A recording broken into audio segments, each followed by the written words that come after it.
footage from the 70s. Excuse me, sir, do you have any Split Enz footage? What? Boney M? No, not Boney M, Split Enz. Over by the projector. Over by the projector. What's this? Oh, unbelievable! This is 1975 telethon. Let's have a look and see how Split Enz looked 10 years ago. And if you all had rooms, would you still have room for me? Making the way for you and your dear old family tree. Like a story scar, it's a sad song. It's just a point of view of the true song.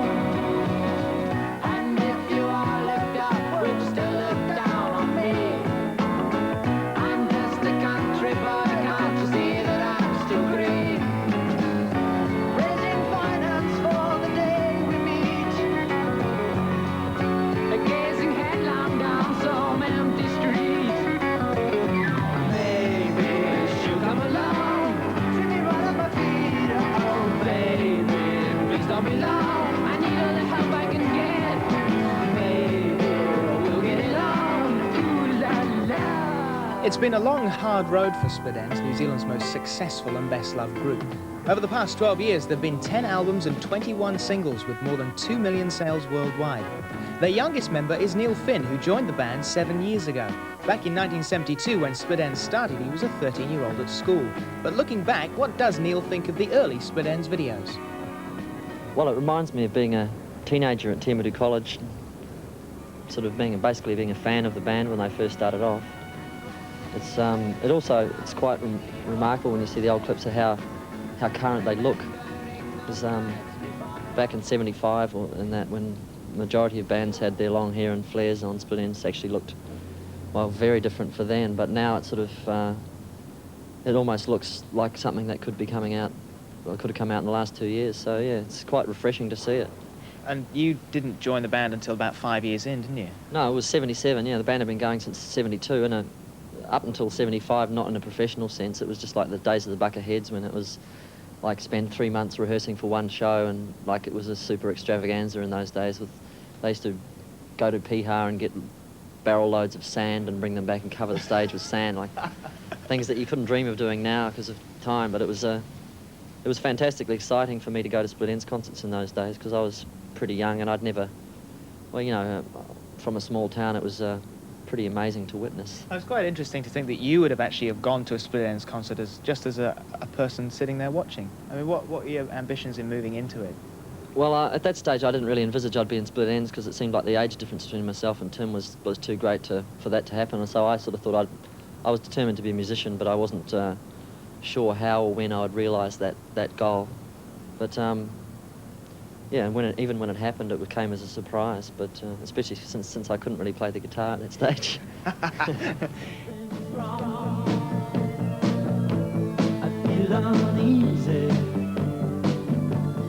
You show me.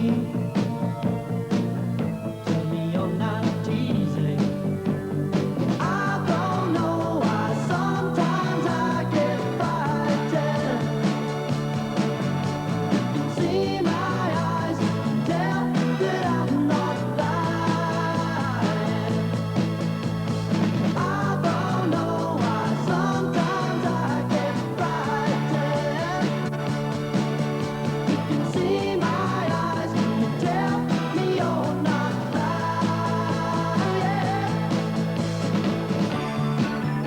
How have you been together for so long? What's been the secret? Secret? Yes.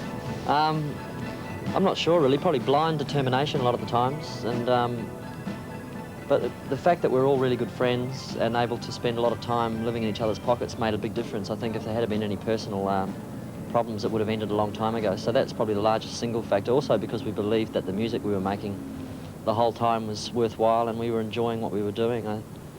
It's very easy for bands to become stale, because when you get any group of individuals together, when you're living that closely together, if the music isn't happening, there's really very little incentive to spend your life with somebody you don't like, you know. Do you remember the first time you played with the band? Yeah, I remember it the first time. It was at in St Albans, just out of London, and I think I was probably very bad. In fact, for the first tour, I think I was out of the mix out front completely while I learnt the chops, so to speak. And all the other guys made sure I was on the other end of the stage with my amp faced right away from them. So thank heavens for people like Eddie and stuff who were able to keep the thing ticking along while I sort of did my apprenticeship. You've maintained a #1 band even through some lineup changes. Was that hard? 'Cause there's been a few people backwards and forwards, haven't there? Well, a lot of times the lineup change is a really exciting thing, and they give a band a fresh impetus and fresh enthusiasm. I think when I joined, even though I wasn't musically contributing very early on, my youth and naivety was sort of probably a bit refreshing for those guys, because they'd already spent a few years at it, and I was just a blind optimist in those days, so maybe that rubbed off. But with everybody that's come and gone, it's given the band a fresh boost and fresh incentive to continue. Message to My Girl was quite an innovation as far as the video is concerned, because there are so many of them. They have a lot of shots. That was just one shot. How did that come about? Well, it was all done in one day, but the majority of the day was spent setting up the shot, as it was only one. Well, it was two for those in the know, you know. But there was a lot of lighting to be set up. It was in a huge warehouse, and it was done on tracks, the camera following me around all these different scenes, and they had to build up. First of all, had to build all the sets, then get all the lights to light all the sets properly. So it was an incredibly involved task. We sat around most of the day twiddling our thumbs, waiting for the technos to get their act together. But it was done mostly as a reaction to the fact that clips were getting very sort of, you know, flashing from image to image, and we found them, TV in general, very busy and too cluttered. So we liked the idea. In fact, Noel has always wanted to do something in one shot. It's sort of the purest in him. And so he finally got to do it with that song. We're really happy with the way it turned out.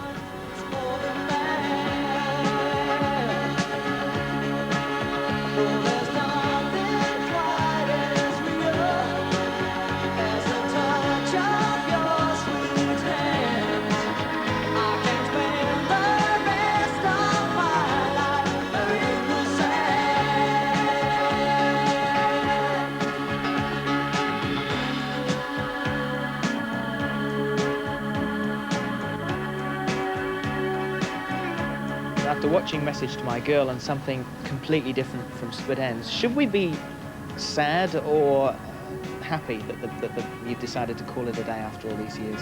Should be relieved, I think, really. I mean, been around for a while now. God. But No, that's looking at the difference, you know, sort of the newness of Message to My Girl. There's obviously so much more that you could have gone on to do. Oh, we still have. We've done a new album, in fact, and we like the idea of finishing with something new. We've got a whole new album ready to come out with the tour, which we're really happy with. We enjoyed doing it immensely. We're not really stopping because we don't think Split Enz is you know, capable of continuing. We're far from dried up. We've got lots of music left in us, but as individuals, I think we felt that the commitment to a band was meaning we weren't able to pursue things that we've been interested in over the years. Myself, I'm interested in getting involved with a few different people, and with a band you accept certain restrictions on the way you hear your songs turning out, and it's both the strength and the, as I said, the restriction of being in a band, that other people put their stamp on it. I'm quite keen to sort of experiment with my own ideas and certain arrangement things, but I'm probably waffling. It's hard to verbalise. It's just an instinct that we thought it was a good time to finish in it while we're all really still very good friends and while there's still good music in us. It's terrible to watch bands stubbornly stick it out till the end until there's nothing left to offer. We didn't want to get to that stage. Now, we just mentioned the farewell tour. What are the band going to do? Will you be doing all your old favourites?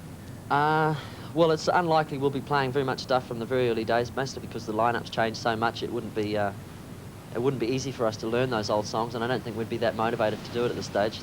Those years stand on their own, I think.